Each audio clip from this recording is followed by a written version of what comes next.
You are looking at Julian's pronunciation guide, where we look at how to pronounce better some of the most mispronounced words in the world, like this other curious word. But how do you say what you're looking for today?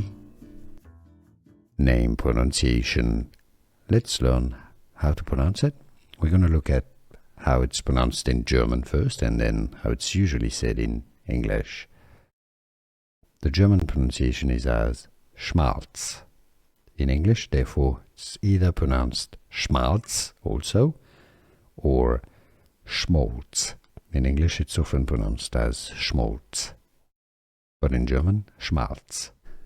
Here are more videos on how to pronounce more confusing words and names too many mispronounced. Like this video if you found it useful. I appreciate your support. I'll see you soon, and thanks for watching.